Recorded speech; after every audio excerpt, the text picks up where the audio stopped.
This is the purpose of your life, the purpose of God's call and election in your life.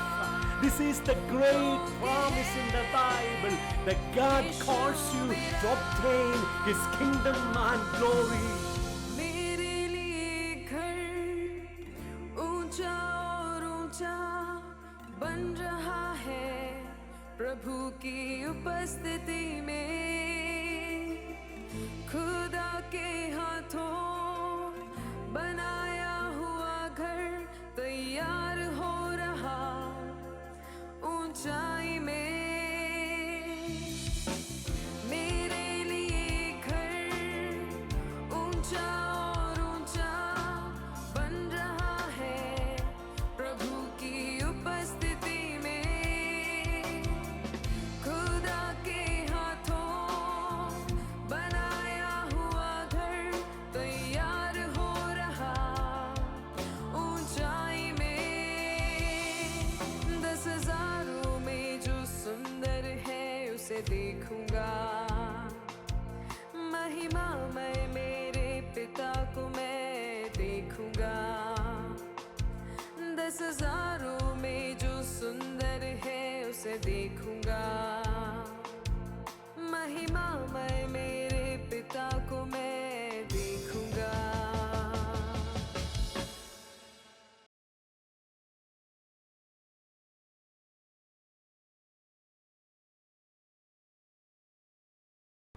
Welcome to kingdom and glory of God.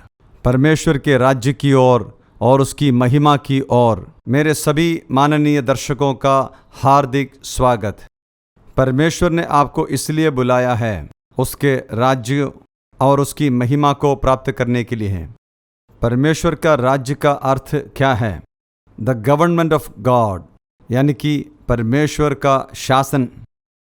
एक व्यक्ति अपने स्वयं के शासन को समाप्त कर यीशु मसीह की प्रभुता को स्वीकार कर परमेश्वर की शासन की ओर जब वापस आएगा, वह परमेश्वर की राज्य में आ गया।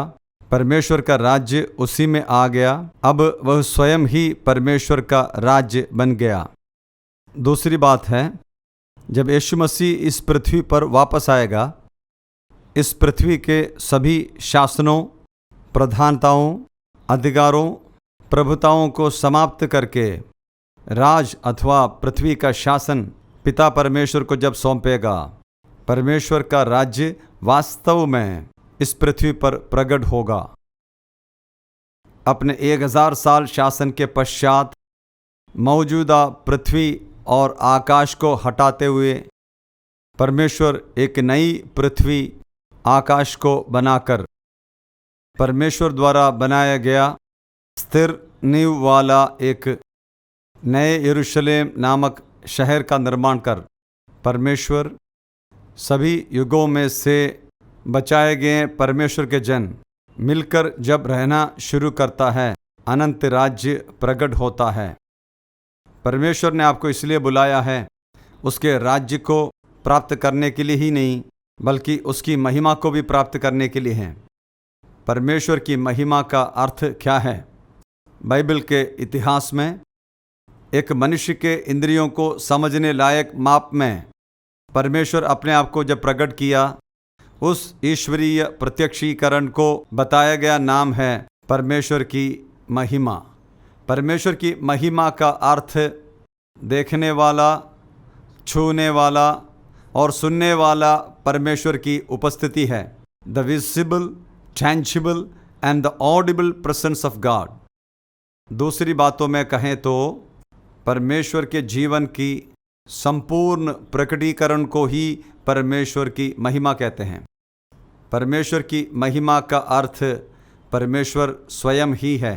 एक परमेश्वर की संतान का वास्तविक आशीष और अधिकार इस पृथ्वी की कोई भी आशीष नहीं है। स्वर्ग में पहुंचने पर मिलने वाला विशेष प्रकार के इनाम, नए यरूशलेम शहर में मिलने वाला खास प्रकार के भवनें भी उसका आशीष और अधिकार भी नहीं। एक परमेश्वर की संतान का वास्तविक आशीष और अधिकार परमेश्वर स्वयं ही है, अथवा परमेश्वर की महिमा है। पवित्र ग्रंथ के सभी उपदेशें परमेश्वर के राज्य, परमेश्वर की महिमा के आधार पर ही हैं, परमेश्वर ने प्रकट किया है। फिर से एक बार परमेश्वर की राज्य की ओर और उसकी महिमा की ओर आप सभी का हार्दिक स्वागत है। परमेश्वर की धार्मिकता के बारे में ही पिछले 28 एपिसोड्स के द्वारा हम सीख रहे थे। रोमियो की पुस्तक 3 अध्याय के 20वें वाक्य तक मानव जाति के मूल समस्याएं जैसे पाप के परिणाम स्वरूप पैदा हुआ अनंत मौत, परमेश्वर की जीवन की कमी की हालात, इन समस्याओं का समाधान करने के लिए मानव जाति के कठिन परिश्रम पवित्र आत्मा ने जैसे दिखाया था, हमने उसको स्पष्ट रूप से देखा है। रोमियो की पत्री 3 अध्याय के 21वें वचन से लेकर परमेश्वर के अनुग्रह के द्वारा, यीशु मसीह के द्वारा परमेश्वर मानव जाति को उद्धार करने का सच्चे सुसमाचार को हमने सुना। इस सच्चा सुसमाचार में, इस उद्धार के बलिदान में विश्वास करने से परमेश्वर धार्मिकता के रूप में गिनता है। वह रोमियो की पत्री के 4 अध्याय के द्वारा हमने सीखा है। परमेश्वर क्रूस पर प्रकट किया हुआ अपनी धार्मिकता, यीशु मसीह में संपन्न किया गया धार्मिकता, विश्वास करने वाला एक व्यक्ति को सेंतमेंत में दिया जाता है। इस प्रकार परमेश्वर की धार्मिकता पाने के विविध प्रकार के फलों के बारे में रोमियो की पत्री 5वें अध्याय के द्वारा हम सीख रहे हैं। रोमियो की पुस्तक 5वें अध्याय के 17वां वाक्य के द्वारा अनुग्रह और धार्मिकता का दान की समृद्धि पाने वाले यीशु मसीह नामक एक व्यक्ति के द्वारा सबसे बढ़कर जीवन में राज करेगा करके हम सीखे हैं।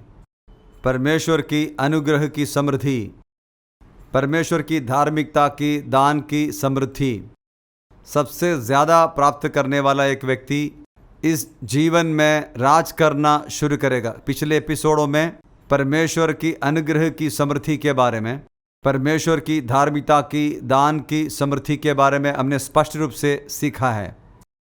यीशु मसीह में विश्वास करके परमेश्वर का अनुग्रह और परमेश्वर की धार्मिकता को समृद्धि के साथ प्राप्त करने से इस पृथ्वी पर आप राज करना आरंभ करेगा। इन प्रकाशनों को आपके हृदयों में आपको एक बहुत बड़ा अधिकार प्रदान करता है।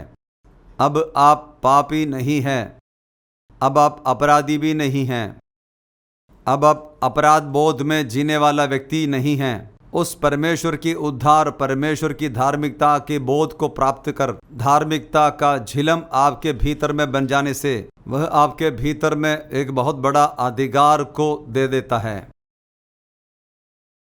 शैतान के ऊपर भी, मृत्यु के ऊपर भी, पाप के ऊपर भी, बीमारियों के ऊपर, गरीबी और परिवार का टूटना, इन सब में से आपके जीवन में आपके खिलाफ में उठ खड़े होने वाला सभी प्रकार के आत्मिक शत्रुओं के ऊपर राज करने वाला आपके अधिकारों को आपके भीतर में आप पहचानना शुरू करता है। यह परमेश्वर के द्वारा आपके भीतर में होने वाला सबसे महत्वपूर्ण एक आत्मिक सत्य है। परमेश्वर द्वारा प्रदान करने वाला अधिकार, आप उसे पहचानते हुए अपने अधिकार को उपयोग करना शुरू करता है। आप जब परमेश्वर की धार्मिकता को पाने से आपके विरुद्ध में उठ खड़े होने वाले सभी शत्रुओं के ऊपर, आत्मिक शत्रुओं के ऊपर राज करने के लिए परमेश्वर आपको अधिकार प्रदान करता है।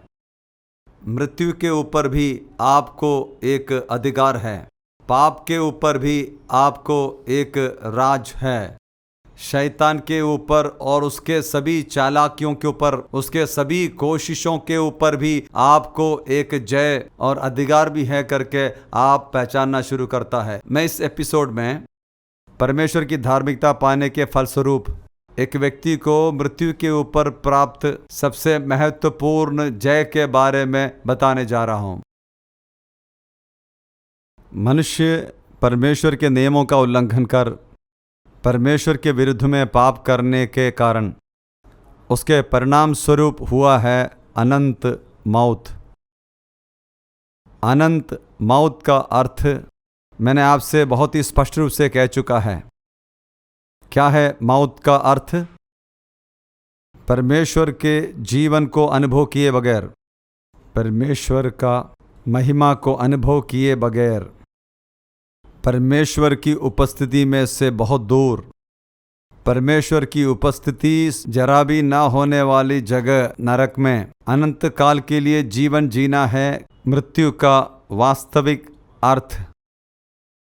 वह परमेश्वर को अनुभव नहीं कर सकता, परमेश्वर की जीवन को अनुभव नहीं कर सकता, परमेश्वर की उपस्थिति को अनुभव किए बगैर अनंत नरक में जीवन जीना ही मौत कहता है।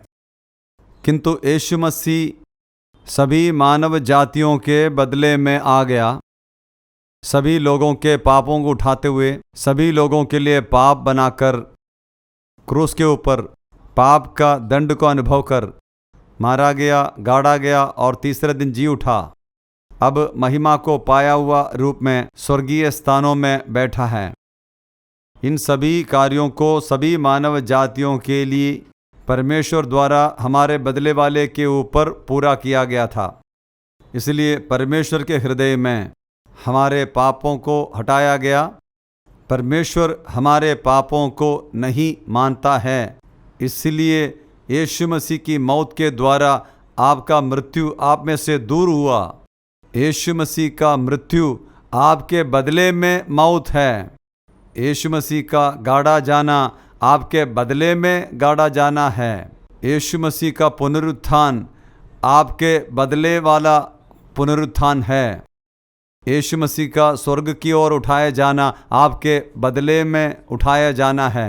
यीशु मसीह महिमा को प्राप्त करके पिता की दाहिनी ओर जहाँ पे बैठा है, परमेश्वर आपको भी महिमामय पाया हुआ जैसा बिठा रखा है। यीशु मसीह के साथ जो कुछ किया था, यीशु मसीह के साथ जो कुछ हुआ था, उसके जीवन, मृत्यु और गाड़ा जाना और पुनरुत्थान के द्वारा स्वर्ग की ओर उठाए जाने के द्वारा पूरा किया गया आपके खाते में परमेश्वर मानता है। इसलिए परमेश्वर के हृदय में आपकी मृत्यु हो चुकी है। आपको मृत्यु के ऊपर जय मिल चुका है। आप उसके साथ मर गया, गाड़ा गया और पुनरुत्थान हुआ। अब स्वर्गीय स्थानों में बैठा रखा है, परमेश्वर के जीवन को पाया है। अब आपको मृत्यु नहीं है। किंतु जब इस पृथ्वी में हम जीवन जिएंगे, पाप के कारण हमारे शरीर की मौत होती है करके वचन कहता है, किंतु धार्मिकता के कारण हमारी आत्मा जीवन पाएंगे। वचन कहता है रोमियों की पुस्तक 8वें अध्याय के 10वां वाक्य, यीशु मसीह यदि आप में है तो शरीर पाप के कारण मृत्यु को चखना है, तो भी आत्मा धार्मिकता के कारण जीवन पाता है। ये शरीर पाप के कारण मरेगा, क्योंकि परमेश्वर इस शरीर को इस हद तक छुड़ाता नहीं। वह हमें देने वाला है, एक नया शरीर है। इस शरीर को तोड़ डाल करके वह पाप के कारण है, किंतु हम परमेश्वर की धार्मिकता को पाने के कारण, उस धार्मिकता के कारण हमारी आत्मा जीवन की ओर प्रवेश करता है। इसके 11वें वाक्य कहता है, यीशु मसीह को मरे हुए में से जीवित करने वाले की आत्मा यदि आप में वास करता है, तो यीशु मसीह को मरे हुए में से जिलाने वाला, आप में वास करने वाला उनकी आत्मा के द्वारा आपके मानुषिक शरीर को भी जिलाएगा। यानी कि यीशु मसीह जब वापस आएगा, इस हमारे संसार के शरीर को, इस मिट्टी का बनाया हुआ शरीर को तोड़ डालकर हमें एक स्वर्गीय शरीर को प्रदान करेगा। वह हमारे में वास करने वाला पवित्र आत्मा के द्वारा, परमेश्वर द्वारा करने वाला सबसे बड़ा अनुग्रह है, सबसे बड़ा परमेश्वर की आश्चर्य कार्य है। उस अनंत स्वरूपी जीवन को पाकर के स्वर्गीय शरीरों को पाने के मूल कारण हमारे द्वारा प्राप्त परमेश्वर की धार्मिकता है करके वचन कहता है। नीति वचन के पुस्तक के 10वां अध्याय के 2 वाक्य में इस प्रकार से लिखा हुआ है, गलत तरीके से अर्जित किया गया धन कभी भी काम नहीं आता है, किंतु धार्मिकता मृत्यु में से छुड़ाता है। एक व्यक्ति को मृत्यु में से छुड़ाने वाला धार्मिकता है करके वचन कहता है। जिनके पास धार्मिकता है वह मृत्यु में से छूट जाता है। 11वां अध्याय में 4था वाक्य को भी पढ़ के सुनाता हूँ। क्रोध के दिन में धन कोई भी काम नहीं आता, धार्मिकता मृत्यु में से छुड़ाता है। इस पृथ्वी में पैदा हुआ हरेक व्यक्ति एक बार परमेश्वर के न्यायालय के सामने, परमेश्वर की न्यायासन के समक्ष में फैसला सुनने के लिए आ खड़ा होगा। उस दिन उसे परमेश्वर के क्रोध में से छुड़ाने वाली बात, उसके द्वारा करने वाला धर्मी प्रवृत्ति या अच्छे कार्य, उसका धन भी कुछ भी नहीं, बल्कि उसमें धार्मिकता है तो उस धार्मिकता उससे मृत्यु में से छुड़ा के निकालेगा। ये व्यक्ति प्राप्त करने वाला धार्मिकता ही मृत्यु में से उसे छुड़ाता है। 12वां अध्याय के 28वां वाक्यों को भी मैं आपको पढ़कर सुनाता हूँ। धार्मिकता के मार्ग में जीवन है, उसके रास्ते में मृत्यु नहीं है। देखिए, धार्मिकता के मार्ग में जीवन है, उसके मार्ग में मृत्यु नहीं है। यीशु मसीह को स्वीकार करके परमेश्वर की धार्मिकता विश्वास के द्वारा प्राप्त करने वालों को अब मृत्यु नहीं है, उसे अनंत स्वरूपी मौत नहीं है। वह परमेश्वर की धार्मिकता को पाने के कारण उसे अनंत स्वरूपी जीवन है करके वचन स्पष्ट रूप से कहता है। मानव जाति का मूल समस्या मौत का डर है। सभी मानवों के भीतर मृत्यु का डर है। मुझे सुनने वाले आपके हृदयों में भी मृत्यु का भय है, किंतु यीशु मसीह अपनी मृत्यु के द्वारा मौत को हमेशा के लिए बर्बाद कर दिया है। इब्रानी की पुस्तक 2 अध्याय के 14 और 15 वाक्य इस प्रकार कहता है, संतान शरीर और लहू के साथ होने के कारण वह भी उनके समान शरीर और लहू के साथ वाला बना। मौत का अधिकारी शैतान को अपनी मौत के द्वारा हटाकर जीवन भर में मौत के डर में गुलामी में जो थे उन सबको छुड़ा दिया। जीवन भर के मृत्यु के डर के गुलामी में बैठे हुए सभी को यीशु मसीह अपनी मौत के द्वारा छुड़ा दिया गया है। शैतान मौत का अधिकारी था। किस प्रकार से शैतान मौत का अधिकारी बना था?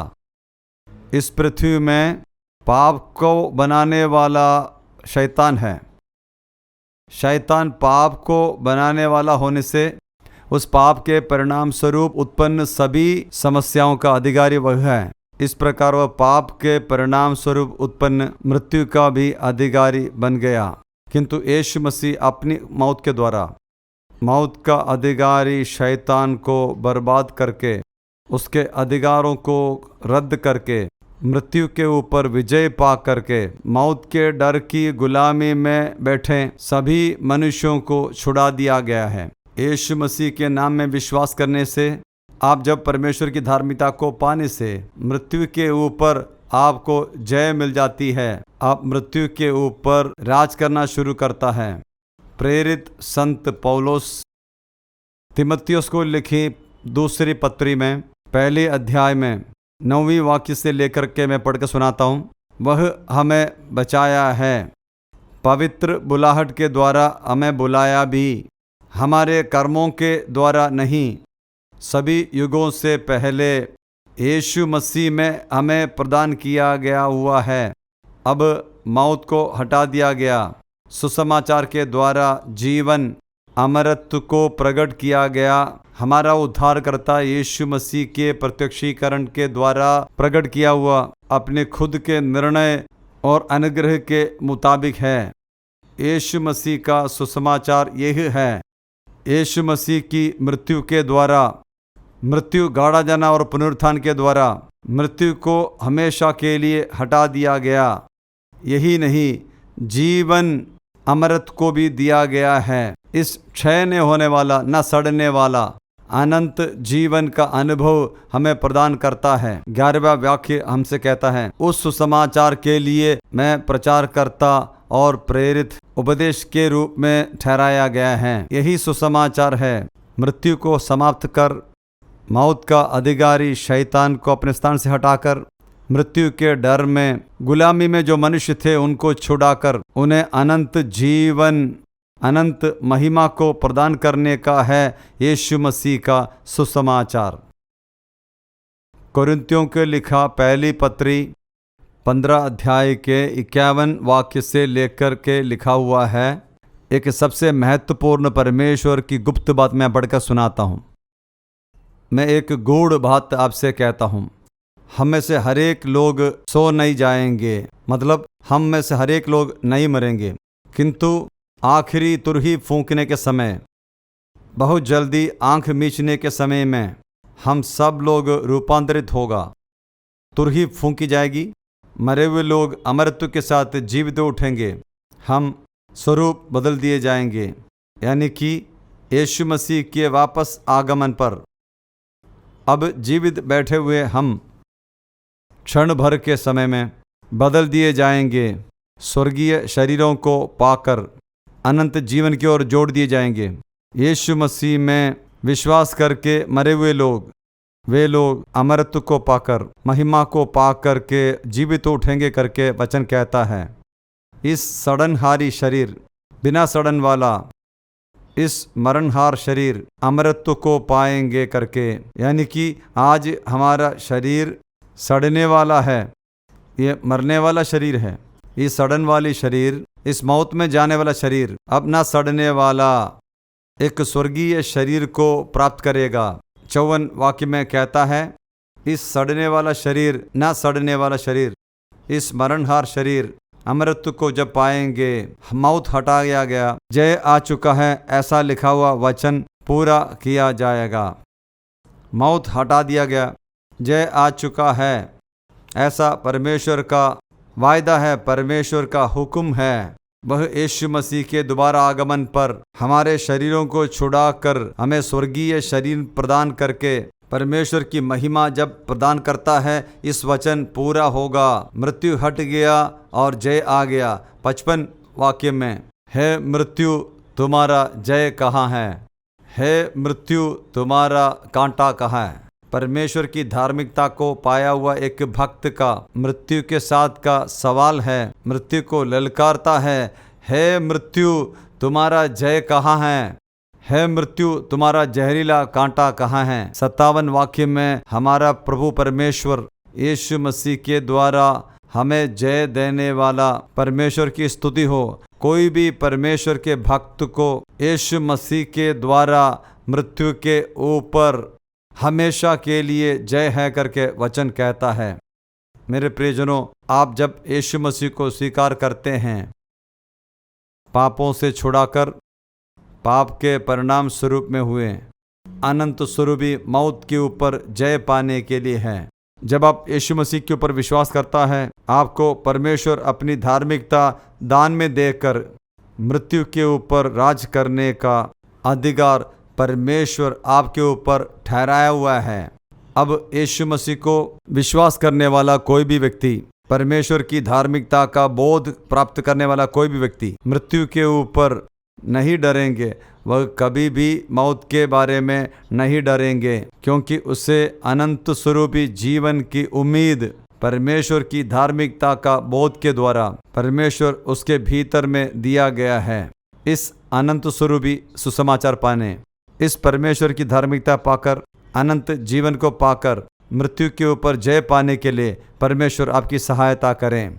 किंगडम एंड ग्लोरी मिनिस्ट्रीज के अफ्रीकन मिशन की ओर मेरे सभी माननीय दर्शकों का हार्दिक रूप से स्वागत है। अफ्रीका, 54 देश, लगभग 3000 भाषाएं, प्राकृतिक संसाधनों से संपन्न दुनिया का दूसरा सबसे बड़ा महाद्वीप, राजनीतिक अस्थिरता और आंतरिक युद्धों के कारण बर्बाद होते देश, कष्टों को झेलने वाला जनसमूह, आंतरिक युद्धों के कारण शरणार्थी बनकर रहने वाले 44 लाख से अधिक शरणार्थियों के मध्य में और स्थानीय लोगों के बीच में सेवकाइयां जारी हैं। ये लोग अभी भी बलात्कार और युद्ध के भय और चिंता में जी रहे हैं। इन लोगों के समूह को पॉलिथीन विभाजित और मिट्टी की झोपड़ियों में रहने के लिए छोड़ दिया जाता है। पौष्टिक भोजन, कपड़ा, शिक्षा और आधुनिक चिकित्सा उपचार की सुविधा अभी भी इनके लिए उपलब्ध नहीं है। जानवरों की तरह अपने जीवन को आगे बढ़ाने के लिए इन्हें भयानक परिस्थिति में छोड़ दिया जाता है। यहाँ हजारों अनाथ हैं, शारीरिक और मानसिक रूप से अक्षम हैं। यहाँ तक कि मानसिक रूप से मंद बच्चों के प्रति दुर्व्यवहार, मानव तस्करी और यौन शोषण भी इस देश में असामान्य घटना नहीं है।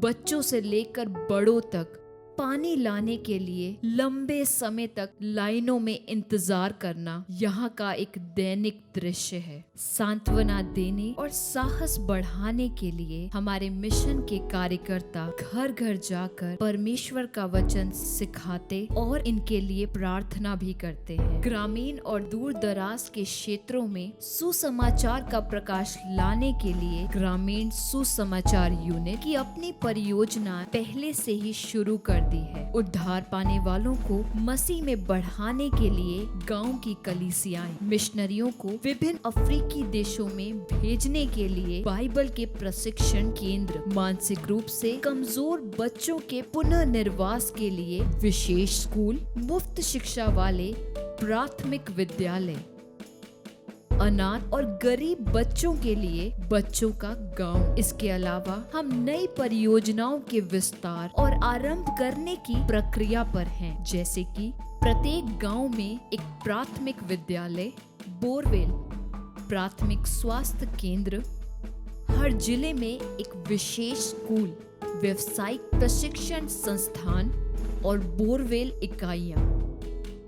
आपको भी इन परियोजनाओं में भाग लेने के लिए आमंत्रित किया जाता है। आप बच्चों के गांव, विशेष स्कूल, बाइबल स्कूल में से किसी एक को प्रायोजित कर सकते हैं। आप एक या अधिक मिशनरियों का समर्थन भी कर सकते हैं। आप हमारे साथ ग्रामीण चर्च भवन निर्माण, प्राथमिक स्वास्थ्य केंद्र, बोरवेल या बोरवे यूनिट में भागीदार हो सकते हैं। यदि आप एक विशेष शिक्षक, व्यवसायिक प्रशिक्षक, चिकित्सा पेशेवर या शिक्षक हैं, तो आपकी मदद की सख्त जरूरत है।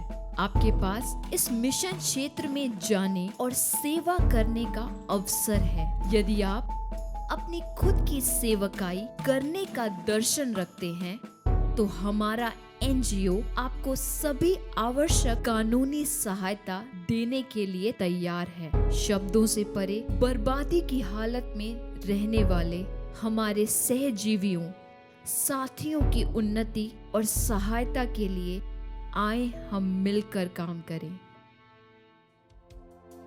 नया यरूशलेम नगर मेरा भवन है, तेरी महिमा की संपूर्णता का वारिस हूँ। नया यरूशलेम नगर मेरा भवन